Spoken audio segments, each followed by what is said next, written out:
dentists right now are struggling where corporate is winning is because we don't understand that we have choices and we have to live with the choices that we make.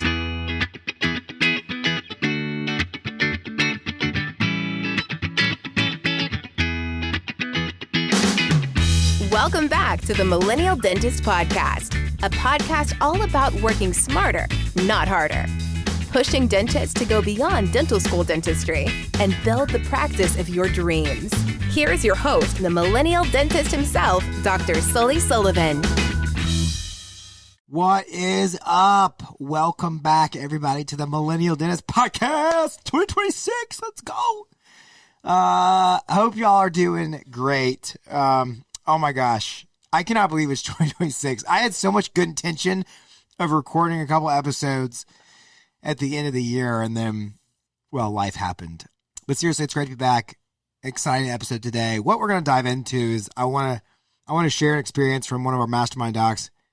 The experience is I came back all excited here for 2026 last Monday and received a 2-week notice from one of my hygienists. And I kind of want to walk through that scenario, talk about what we're doing, what the challenges are, because hygienist, I can't even find a hygienist. So that's what we're going to talk about. So stay tuned for that and a little bit of recap on things. But before we get going, Full Arch Express sold out for 3D Dentist until August. So if you're wanting to get into Full Arch, you're ready to make the jump, get on that now before you miss the next one. We just kicked off Mastermind. It was sold out. Next one starts in July. If you've been really thinking about going, get in now too. I think we're already half full for that. And then a couple other things coming up. If you're like, I'm just ready to start placing implants. If you're like dabbling in implants and you're like, I just want a refresher, our didactic program, which is the same week, it's just the first 3 days minus live surgery, super affordable. I think that there's a deal, like if you buy so many needed implants, they give you the didactic course for free. Great opportunity to get PRF training, extraction, grafting training, all that stuff. And then shout out to my dad. My dad's advanced bone crafting course in April has, I think, 2 or 3 spots left as well.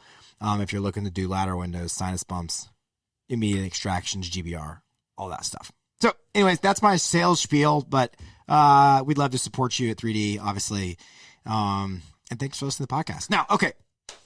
So 2026, holy cow, we're here. Before we get into this, just recapping a couple things on my end.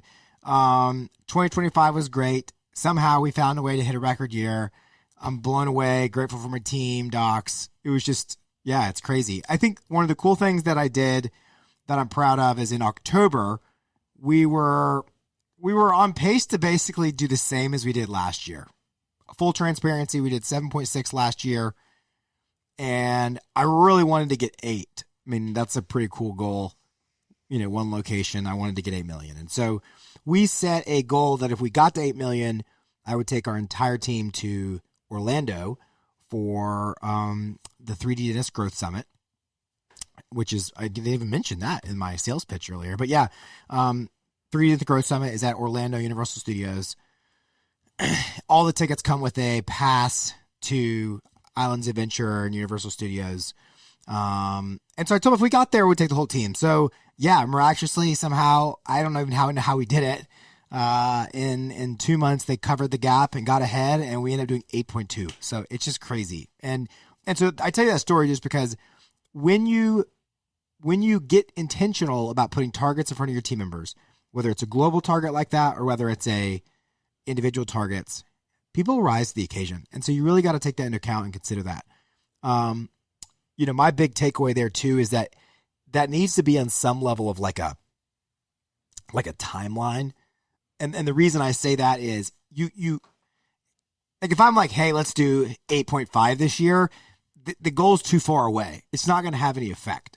What made that goal like realistic and attainable, I think too, is that like we were looking at it like on a daily, weekly basis. Like the runway was tight. It was long enough that like it was helpful, but it was short enough that it was top of mind. So I think your goals have to be that. It's always in my negative with this is a total tangent. It's always in the negative, in my opinion, to a quarterly bonus. It's just too far away. Meaning month 1 of the quarter, people don't really necessarily think about it. I think it has a role in the last 3 weeks, but not up until then. One reason why I like more of a monthly type thing, but I digress. So anyway, Sullivan Dental Partners had a great year. I'm super proud of my dad. My dad got $2 million in production in his column at 63 years old. So pretty impressive. And he did that while taking a 2.5 week vacation in July, some other vacation, just kind of continuing to show that like it's cool because his production last year was $2 million. And when I came in 2015, his entire practice was doing 1.4. So it's pretty crazy to see just the growth and things and implementation and whatnot. So those are some wins on my end. Hope it was okay to share those. I'd love to hear some of your wins and whatnot. What went well last year and what I think was probably just an overall down hard year. Like we worked harder than we probably ever had last year to do that. So in a year where I think there was still uncertainty, financing wasn't great, lots of challenges, we were able to rise to the occasion. So proud of my team for that. Now, I don't want to bore you with that anymore. So thanks for letting me patronize me a little bit with all that. Kind of turning the corner to 2026. I honestly hate this time of year. And I was actually talking to my dad about it earlier, and I actually appreciate his perspective. I was like, it just feels like the turn of a page, and I watched that number go from 8. You know, for some of you, you hit 1 million for the first year, 2 million, 3 million, whatever that number is. Like you achieve something that maybe you've never achieved before, and then it rolls back to 0. And I'm like, the mountain gets bigger to climb every year. And that's kind of like, that makes me feel a little bit of pressure and intimidated. And that can be hard to kind of a hard pill to swallow. And, you know, by the time I get through February, I feel like I'm like back on track and whatnot. But it's always, I struggle these first couple of weeks. And so I've tried to come in with the mindset, and that's where I got to give my dad credit, is he said, you just take it a day at a time. You know, you just take it a month at a time, week at a time. And there's no reason to worry about, like, you know, it's that whole, well, how do you eat an elephant, right? No one eats an elephant, but a bite at a time. That's the saying, right? And I think that's a really good reminder is, yeah, let's just conquer today. Let's just conquer this week. And that will come. And this is going to be another tough year for Sullivan Dental Partners. We're going to be having some doctor changes. One of our docs is going to be moving. That's been a real staple for us. She's getting married, moving. We're instigating some team over, meaning like I want to go through some of the pain that's going to take to turn some team over, because I think we got to get to do that to get to the next level, or kind of where I want to get to. And so it'll have its own challenges and whatnot. I'm sure yours will. And so, yeah, let's have a great 2026. Now, so the question was, or the comment was, so I came back all excited to kick off 2026 last Monday, and I received a 2-week notice from one of my hygienists. And this individual I've been basically been chasing for the last 2 years to stay at the practice. So it wasn't a total surprise, but it's still unfortunate. She's a great hygienist, but her attitude can be very hot, cold. When I first took over the practice a few years ago, blah, blah, blah. So overall, I'm frustrated to lose a good hygienist, but we'll see some positives in this outcome. Now, most of you are probably like, well, yeah, you should just get rid of the bad culture, but it's harder than that, right? Like, because right now we're still in a relative shortage of like good hygienists, or hygienists in general, in a lot of areas of the country. And maybe it's not hygiene where you're at, it's front office or it's assistant, but we always deal with like people that bring some value to the table, but then they could potentially bring negativity to the culture. And like, how do I deal with that? And what does that look like? And, you know, and going through the process. So I do not have a lot of hope to even bother putting an ad out at the moment, as I've kept an eye on Indeed ads in my area for the past 2 months. And apparently lots of hygienists were scrolling, interviewing for Christmas break because the ads suddenly doubled. I have, however, signed up with the job fair in March, blah, blah, blah, blah. So the big question is, where do I put these patients? I'll be down to 2 hygienists. I already have an assistant doing 2 half days of 10-year-old and younger hygiene per week. So you probably didn't think this, but the discussion I want to have today is more around scheduling and not around a hygienist. Scheduling and hygiene to a degree, but not around the hygiene problem itself. Because at the end of the day, this is just the reality of the situation, is we're going to run into some sort of issue at some point, whether you lose a hygienist, or it's a capacity issue where you've got too much supply you don't have enough supply of opportunity to do work, but you have an overwhelming demand for that work, right? So what's happened here is the supply of hygiene has been reduced by 1/3, but the demand for patients were already high to need a hygienist, and now it's even bigger. So how do you handle that problem? And I see this across the board, right? That's why I want you to kind of take this as extrapolate this out to how it fits into your situation. When you have too much demand for something, how do you deal with that? And I think the way that we deal with this is where dentists right now are struggling, where corporate is winning, is because we don't understand that we have choices and we have to live with the choices that we make. So I want to walk through kind of what the choices are. So as I've been considering my options, this is what she's saying. I thought I have had in this is quit automatically scheduling patients their 6-month recall. Let's just kind of go through these. So what do y'all think of that? Quit automatically scheduling patients for their 6-month recall. This is a good one. I think this is it's not like what I think is going to be life changing, but I think it's something we should consider. When you have too much hygiene or too much demand for hygiene, and you can't just add another hygienist either because of space or because of their availability or having them, then you can move away from a 6-month recall. Now, why do we do 6-month recalls in the first place? Because that's what insurance is always paid. I think by and large, that's the reason it's set up that way. So yes, one option is you quit scheduling 6-month recall for people they don't need a 6-month recall. You move people to once a year recall. That could potentially cut down. Again, not like life-changing, but it potentially gets to cut some down. The other is you stop scheduling patients for their 6-month recall we don't want to invite back to the practice.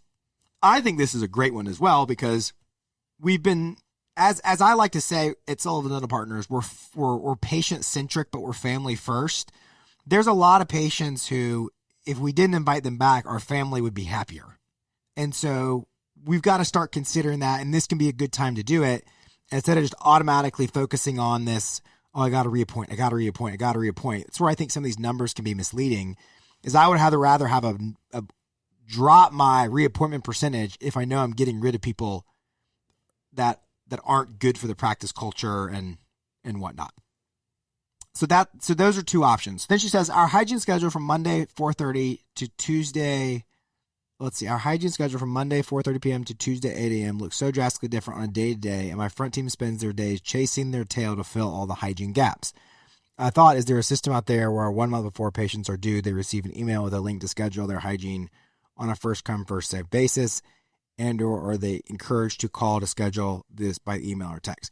Now, this is interesting, too, because I kind of like the idea of, you really start to free up potential hygiene spots if you don't schedule them out until a certain point, right? Or you make it, they really got to want to be there. Now that's a drastic approach, but it's not a bad idea. I think the problem there is how do you systemize that, right? There's not a good way to do that. I don't know of any system out there that does that. So I think that becomes challenging to do as well. I mean, you could set up probably reminders a month out to text or email people to do online scheduling, but then you could blow up your phones with people trying to call and schedule. I don't know if that's the best way, to do it either. And to me, the core of this is I've got to at some point start to relieve the demand that I can see. And so how do you reduce demand? Well, I'm going to go back to the part that she said about, I already have an assistant doing 2.5 days of 10-year-olds and younger hygiene per week. So what this tells me is we're still allowing more or less everybody to come to the practice. So one thing I would encourage and coach this person on is I would say, are we at a point in our practice where maybe at some point we were a family practice? That's kind of how the practice was built. But at some point, have we evolved beyond that to where the type of dentistry that we offer, the service that we offer, we no longer can do that to the level we need to unless we decide that we're no longer going to see below a certain age. We more or less move kids off the table. This is one I think people struggle with because it just pulls on the heartstrings. Well, mom and dad may leave. And it's I don't see that as much happening. And I don't think this is an overhaul in that you maybe just turn off the faucet. I think you stop this from happening new, meaning that you set new parameters on who can come into your practice. We started doing this back in our old building because we kind of had to, because we had a capacity issue, where we slowly but surely were like, okay, no one before 6, no one before 8. Okay, we'll see people once they have adult dentition, but we're not really going to do dentistry on them.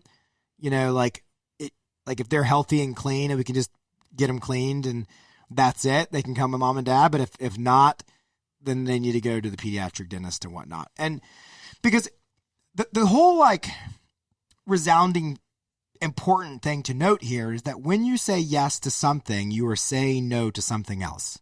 When you say yes to something, you are saying no to something else. I can't repeat that enough or hammer that in enough, that we only have so much availability. Now you may say, well, the hygienist is doing prophies here or polishing, so maybe they wouldn't be able to do that, but their time is valuable. Maybe they could be doing other things. Maybe they could doing, I don't love this idea, but I'm just giving perspective. Maybe they do assisted hygiene where they're now getting the records so that we can schedule hygiene tighter for the hygienist. And then this assistant is just doing records, taking photos, doing that kind of thing. So people's time is valuable. So one thing that I would consider doing is that you take away, you move your bar up to what you allow into the practice to a level that works with the overall practice philosophy of moving forward. Again, you have choices. I'm just providing choices, but it's one that you should consider, especially because you consider, well, most people with either the primary dentition or like in between, they don't need a lot of work. If they do need a lot of work, it's not productive work. It's hard work. It's working on kids. Maybe that's your passion. Good for you. But if that's the case, then I would encourage you to build a model that maximizes that aspect of things. So that's something that you consider. Kind of tying into this is now we start to look at, okay, do we need to consider an insurance change? Meaning, are we in network with a lot of insurances? Can we reduce the demand that way? Now, at some point, you may be out of all the insurances, and that doesn't really work. I mean, you can raise fees.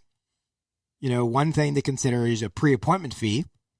These are all things that potentially, hopefully, reduce demand.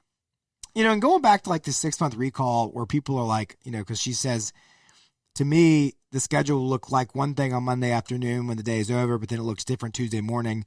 What I hear there is we have a confirmation problem. We have a confirmation problem. And so I would want to look at what is our confirmation protocol. And I would encourage this person that if at 48 hours they have not confirmed, that we're taking people off and filling the schedule. Now, what's the worst that happens there, right? So patient shows up, and we don't have their spot because we gave it away. And to me, like, we've had this happen before. It's like, oh my gosh, I'm so sorry, Mrs. Jones. We tried multiple times to confirm you. Unfortunately, you didn't confirm, and so your spot was taken by someone else.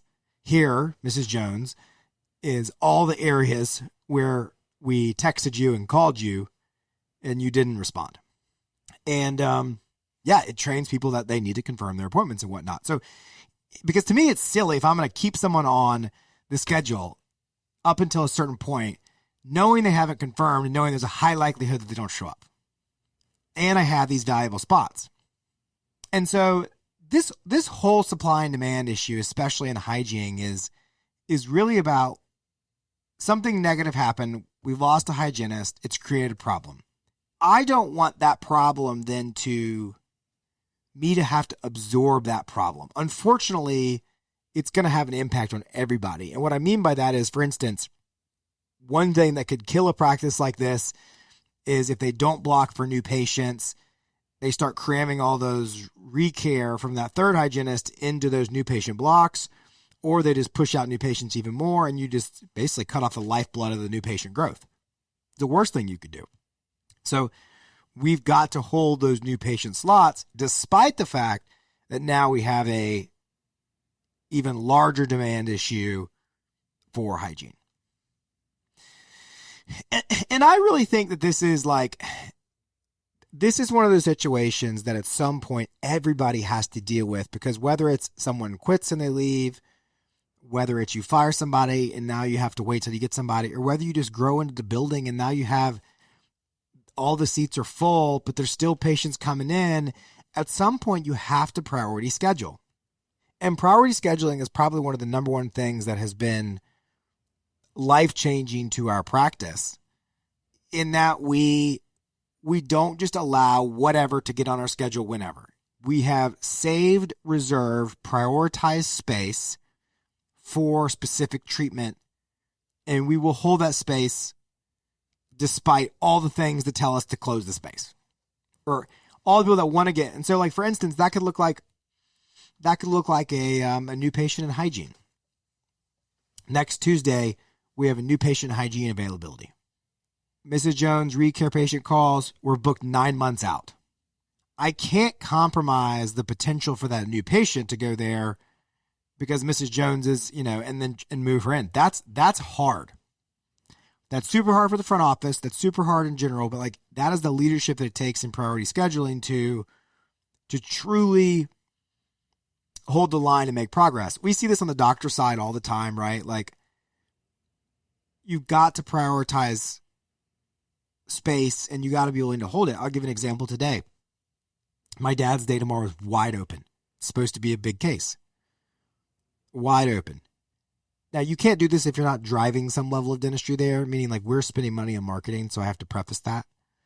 But consult comes in this morning, first thing, $21,000 case on his schedule tomorrow.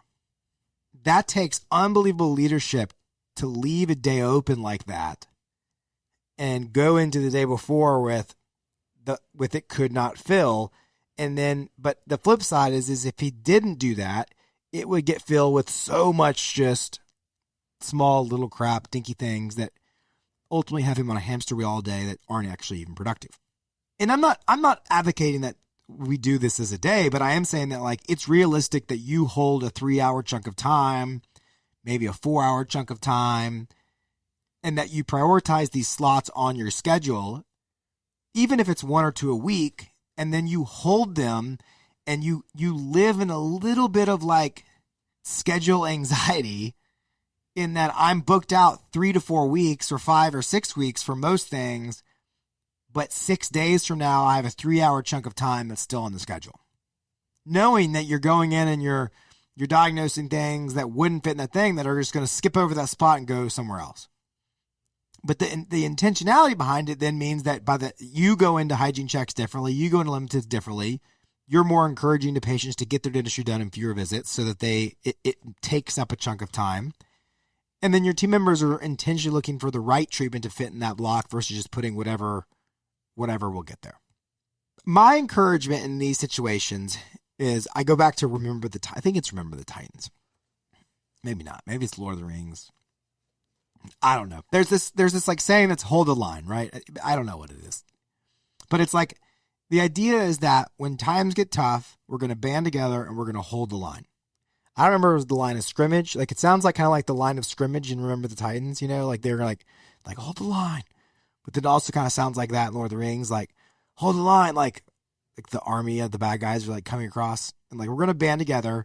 And when it's the hardest time possible, when the worst things are happening, when it's the moment that most people will give up, we are going to hold the line. We're going to stick to our fundamentals, and we may bend, but we are not going to break.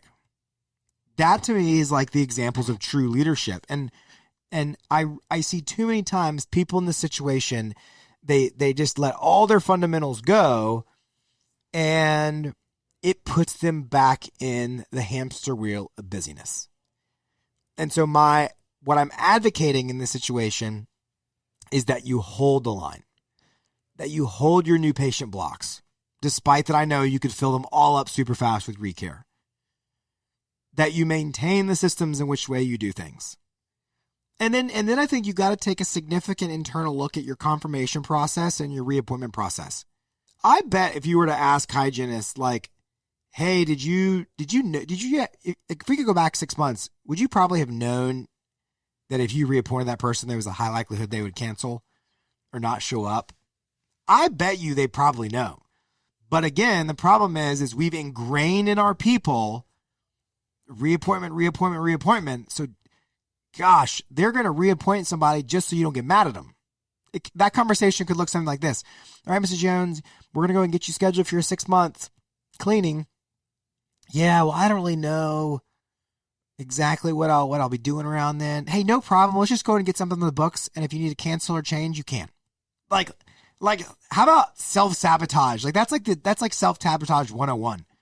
Let's let the patient know that, like, there's no pressure here. Cancel anytime. It's a really effective strategy to get people to reappoint because there's no accountability, but that also sets up people for this kind of thing. So I think you have to audit your processes a little bit and say, how are we reappointing people? Do we need to be reappointing everybody? How are we confirming these patients? And at what point we realize they're not coming or there's a high likelihood they don't, let's get people on, and therefore we may have to have some tough conversations with people, but we will train them differently, and I guarantee you they won't let it happen again. So anyways, I hope this was helpful. It just feels good to get back. Man, I missed this. You know, I'm not even going to like promise you guys that I'm going to be better or be different, because that in the past, that just bites it's a lie. It's noble. I mean it, but it's a lie. And so 2026, my vision is I'm going to do the best I can. And I will do better if you all will give me feedback. I've told you all this before. I'm a words of affirmation guy. Like, if you will tell me, hey, I appreciate it. If you will tell me, hey, I'd love to hear about this topic, I will be in here on a weekly basis. But I hope all of you have a great start to 2026. Let's make it a great year. Take care of yourself. Love your family. And let's knock it out of the park. Work smarter, not harder. We'll see you next time. Thank you for listening to The Millennial Dentist. Visit us online at millennialdentist.com.